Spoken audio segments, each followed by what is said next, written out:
Vsa dela Svete Terezije imajo avtobiografski značaj, vseh opisuje svoje življenje, svoje izkušnje. Z Notranjim gradom dobi lastni življenjepis novo različico, bolj domišljeno v razlagi duhovne poti in bolj usmerjeno v to razlago. Obogateno z izkušnjami zadnjih 20 let, ima pa tudi veliko literarno vrednost. Namen, da konča oziroma nadaljuje to, o čemer je govorila v lastnem življenjepisu, ima več povodov. Duhovne izkušnje zadnjih 20 let presegajo izkušnje opisane v lastnem življenjepisu.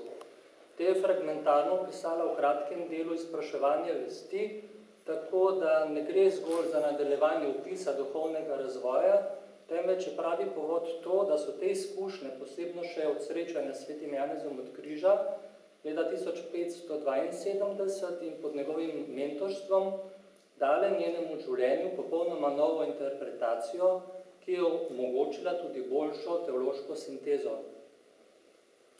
Zgodovinski kontekst je avtorici nenaklonjen.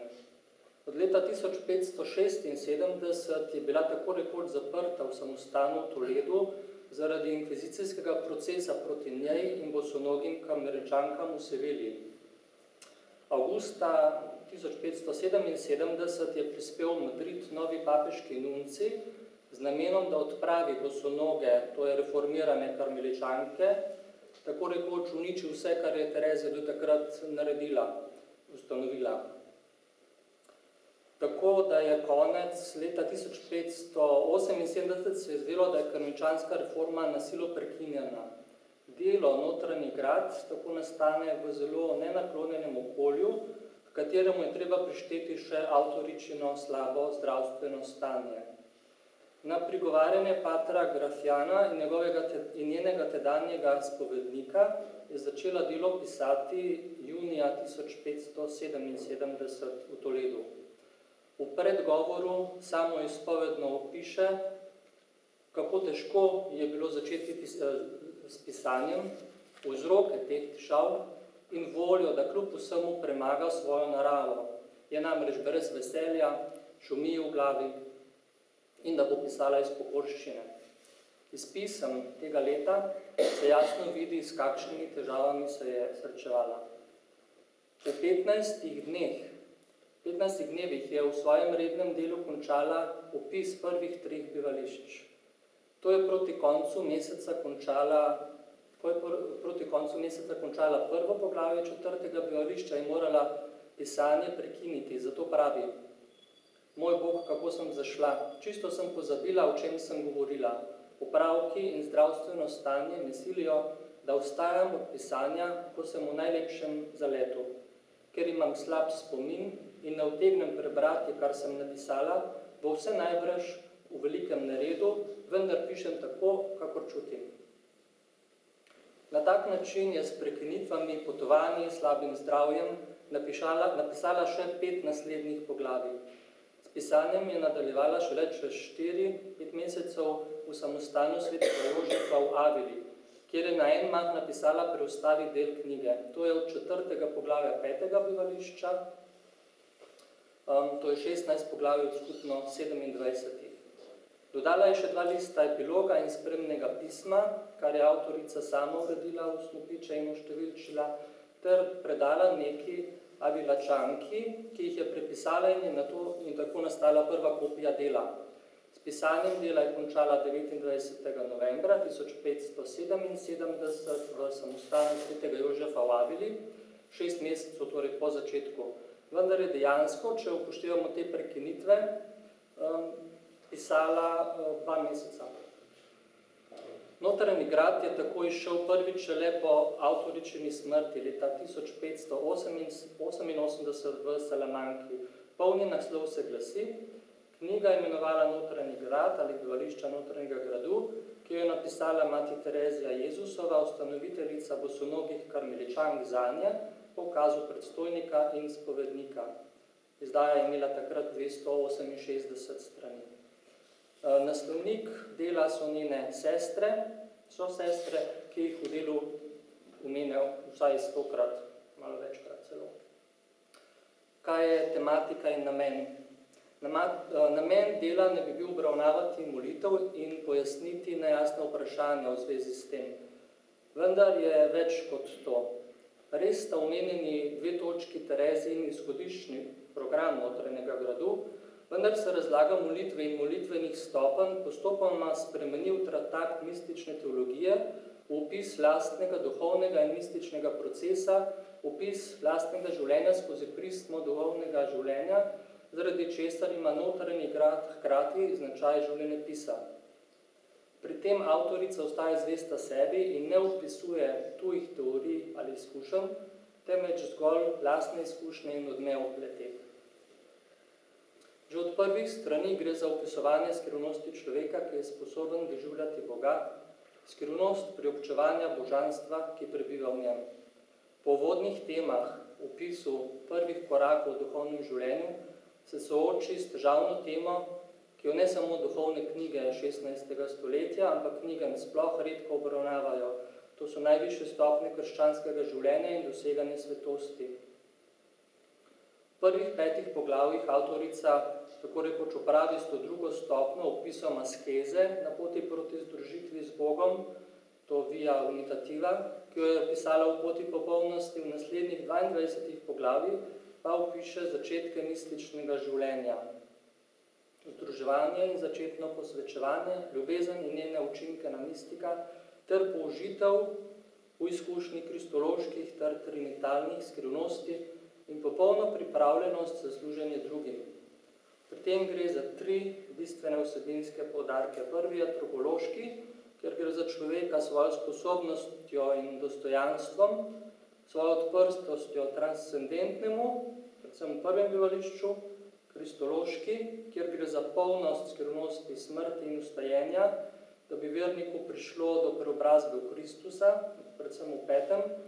in dosega trojstva, opisuje izkušnjo Boga in njegove prisotnosti, da bi človek usmeril vse svoje zmožnosti v službo za druge. Kako je delo zgrajeno? Zdi se, da avtorica zgradbo dela ves čas improvizira. Dejansko pa je to plod večletnega zorenja. Še posebno od tega že omenjenega srečanja z Janezom od križa so se avtorici odprla nova duhovna obzorja. Vstopila je v zadnjo stopnjo svoje krščanske popolnosti in doživela tudi odločujočo mistično izkušnjo leta 1572. Kaj točno avtorica misli z špansko besedo morada? Morada, spivališče. Sama pravi: kadar si namreč predstavljamo dušo, jo moramo povezati s polnostjo, prostranostjo in veličino. Zato na enak način govori o 7, kakor tudi o milijon bivališčih. Ali pa o mnogih bivališčih znotraj 7. Pravi: govorila sem le o 7 bivališčih, vendar ima vsako zgoraj in spodaj in ob stranih še veliko drugih. V duši Terezija tole vidi 7 osnovnih bivališč, ki pa jih je v resnici mnogo več. Kaj pomeni posamezno bivališče, pojasni najbolje v ustanovitvah. Tam govori o večnosti, bodo stanovanja ustrezala ljubezni, s katero smo tu posnemali dobrega Jezusa. Govori torej o mnogih bivališčih in nam s tem položi v roke ključ za pravilno razlago pomena teh. Skupno ima delo 27 poglavij, večina 19 govori o mistični molitvi, če ne štejemo še 3 iz 4. poglavja. To število potrjuje, da je Tereziji raslo prepričanje, da je resnični protagonist Bog, ki je bolj dejaven kakor človek v zgodovini prijateljstva med njima. Zdaj še moram nekaj o jeziku spregovoriti. Podobno kot sveti Janez od križa se tudi Terezija Avilska zaveda nezmožnosti, da bi opisala svoja mistična doživetja. Obenem pa je to zanjo tudi muka, jo trudi. Če samo preletimo njem lastni življenjepis, vidimo, s kakšno težavo opisuje svoje izkušnje. Pravi: ne morem pojasniti drugače. Ali kajti vsega tega ni moč niti z besedami izraziti, niti z razumom dojeti. Ali nisem imela besed, da bi povedala, kaj sem razumela. Ali dar je mnogo večji, kot moram povedati. Ali kako je to in kaj imenujemo združitev, ne morem pojasniti. Rada bi to bolečino opisala nazorno, mislim pa, da ne bom zmogla. ali pa to so seveda le nerodne prispodobe za tako dragoceno stvar.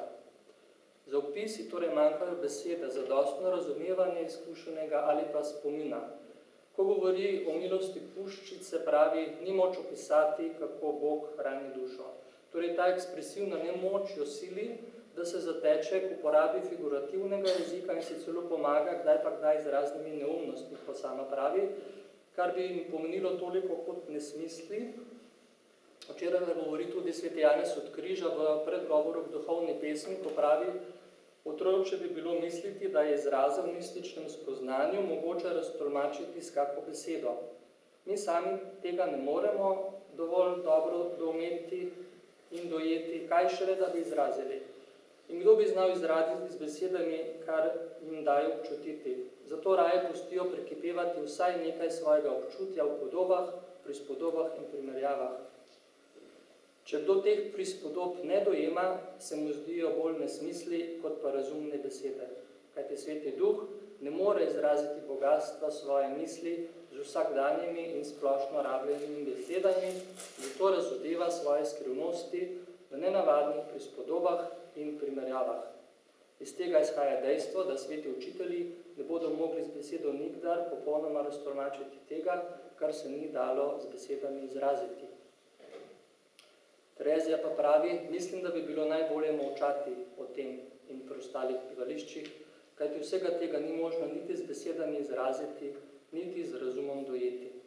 Ne moremo uporabiti niti primere, ker so zemeljske stvari za ta namen vse preniske. Mistiki se torej za opis mističnih stanj izkušam poslužujejo ustreznih jezikovnih figur, simbolov, podob. Mi se bomo z njimi napotili v notranji grad in preko njih poskušali razumeti njegov pomen. Stopimo.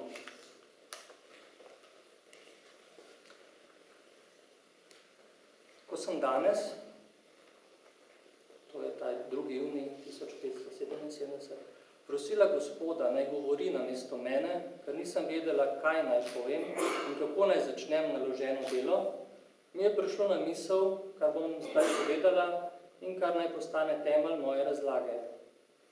Mislimo si, da je duša grad, izdelan iz enega samega diamanta ali najčistejšega kristala. V njem je mnogo prostorov, kakor je v nebesih mnogo bivališč. Da, sestre, čeprav preudarimo, je duša pravičnega človeka raj, v katerem ima Gospod svoje veselje, kakor pravi sam. Kakšno pa bi po vašem moralo biti bivališče, ki bi bilo veselje tako mogočnemu, tako modremu, tako čistemu in vsem dobrem, tako bogatemu kralju? Ne najdem ničesar, s čimer bi mogla primerjati vzvišeno lepoto in sijajne zmožnosti duše. Res, še tako bistroumen razum tega ne bo nikoli dojel, kakor ne more doumeti Boga, ki zatrjuje, da nas je ustvaril po svoji podobi in podobnosti. Zaman bi se torej trudile, če bi hoteli doumeti lepoto tega gradu. In vendar obstaja razlika med Bogom in njim, ki je Božja stvaritev, kakor se razlikuje ta stvarnik in ustvarjeno bitje. Sicer pa zadostuje izrek njegovega veličanstva, da je duša ustvarjena po Božji podobi. Iz tega lahko sklepamo na visoko dostojanstvo in lepoto duše.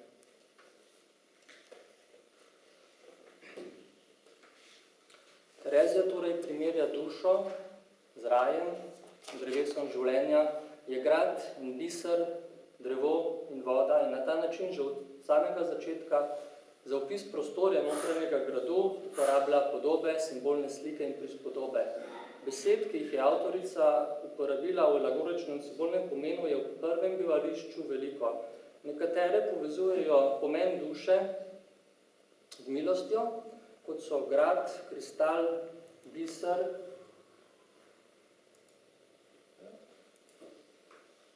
Bomo preskočiti. Ne se pogovarja z mano.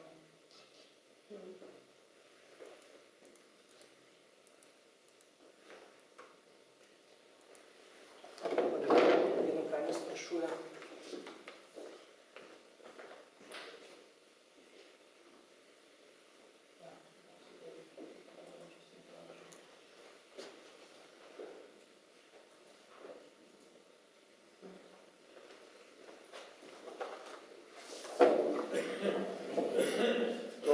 milostjo, to je grad, kristal, biser, raj in drevo, druge pa z Bogom, ki biva znotraj duše, ki je izvir, sonce in kralj. Notranjost, kjer biva Bog, označi središčem, palačo, glavnim bivališčem in sredico palme.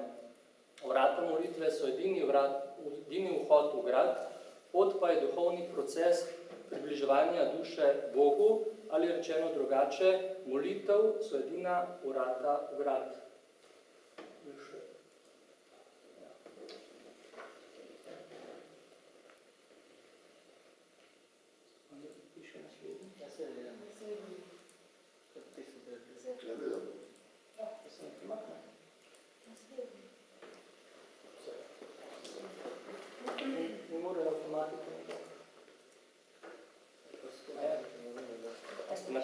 Ja, samo lepo. Tole, kar sem ravno povedal. V prvih treh bivališčih je v notranjem gradu poudarjen asketski boj, boj za obvladovanje svojih čutov, boj za podreditev čutov in vsega človeka Bogu. Temu sledi tudi besedišče klic v boj, vojna, borba, topništvo, škoda, ki jo povzroči topništvo. Vse te besede označujejo stisko, ki je značilna za to bivališče. Zunaj gradu so dušni sovražniki. Sveta Terezija jih predstavi kot razne vrste kač, bolazni in zveri. Vsi alegorični samostalniki v drugem bivališču poudarjajo razdelitev prostora na notranjost in zunanjost. V drugem bivališču se ta asketski boj stopnjuje, kar se odraža tudi na podobah. Ko človek prispe do tretjega bivališča, ga čaka vrhunec asketskega boja, očiščevanja, kamor stopijo tisti, ki si zelo želijo, da bi živeli v svobodi duha, da ne bi želeli Boga in se izogibajo tudi majhnih grehov. Vest se torej izostri in postane bolj takočutna. Tu se omenjajo pot, utrdba, kraljeva sobana ter kirurg. Kraljeva sobana ima metaforični pomen in označuje notranje bivališče, ki ga ima Bog v duši, kamor lahko vstopijo tisti, ki se predajo njegovi volji. Kirurg, ki ga Terezija alegorično uporabi za Boga, je umeščen v kontekst bojev in težav. Beseda uporabi zato, ker Bog lahko zdravi dušo, vendar pride le k ponižni duši. Pravi, ponižnost je mazilo za naše rane. Če res imamo, nas bo Božji zdravnik gotovo prišel ozdraviti. Človek se mora torej potruditi, da na nek način sprazni sebe, išče samo to, kar hoče Gospod. Bog je zdravnik pri duši, ki duši pri tem pomaga. Četrto bivališče sloni na opisu dveh vrst molitev. Molitve zbranosti in molitve miru, ki nastopita po teh bojih, ki jih je duša bojevala v prvih treh bivališčih. Zato avtorica pove, pripustiti se je potrebno objemu ljubezni. Njegovo veličanstvo pokaže človeku, kaj mora storiti. Stvar ni v tem, da veliko razmišlja, ampak da veliko ljubi. Delati je treba to, kar človeka najbolj spodbuja k ljubezni. Ne pozabimo pa, da je ključ za vhod molitev. Torej za opis te prve molitev zbranosti uporablja religija pastirja, ježa in želve. Pastir označuje Boga, podobi iz živalskega sveta pa označuje ta zbranost pri molitvi, zaščito pred nevarnostjo. Terezija pravi, ko gre za zbranost pri molitvi, da je tako, kot pravi, kakor če se zvije jež ali se želva skrije pod oklep. Ti živali gresta vase. Druga molitev, molitev miru, je že prva prava mistična molitev. Podobo vode oziroma dveh različnih izvirov avtorica uporabi, da pojasni razliko med premišljevalno molitvijo, ki jo človek upravlja z lastnim trudom, ter mistično molitvijo, ki jo nakloni Bog kot dar. Naj omenim tudi slaven opis 4 stopenj molitev iz lastnega življenjepisa, kjer tako zelo na strnen način opiše različne načine, kako se duša odpira in izroča Bogu, glede na to, kako se črpa voda. Do tega četrtega bivališča je bila notranjost človeka, duša, predstavljena s prostorskimi in svetlobnimi podobami. V tem četrtem bivališču pa Terezija prvič uporabi tudi čutne podobe, to je podobe, ki označujejo zvoke, čute, vonjave. Tako s piskom Dobri pastir kliče dušo, žerjavica v notranjosti ima von. Pravi, čuti se nekak blag von, kakor če bi tam v globoki notranjosti tlela žerjavica in bi na njo padala zrnja prijetno dišečega kadila. Peto bivališče je nekako prelomno, saj se tu prične proces združevanja duše z Bogom, opis katerega temelji na podobah sviloprejke in duhovne zaroke oziroma poroke. Na začetku tega procesa Bog naklanja duši velika zamaknjenja, jo opijanja s seboj, povabijo v vinsko klet, ta občutja se metaforično vtisnejo v dušo kot v vosek. S tem poudarja pasivnost duše in Božjo pobudo, ki je vedno večja. Pravi, hoče, da duša pride od tam zaznamovana z njegovim pečatom, ne da bi vedela, kako. Duša je pri tem v resnici podobna pečatnemu vosku. Vosek si pečata ne vtisne sam, le sprejemljiv je za vtisk, ker je mehak. Zelo zanimiva in pomenljiva je podoba sviloprejke. Preobrazba lečinke sviloprejke se začne tukaj v petem bivališču. V procesu preobrazbe se v petem spremeni v belega metulja, v sedmem odmre, kakor duša odmre sebi in začne živeti Bogu. Simbolizem sviloprejke avtorica preneha uporabljati kasneje, ko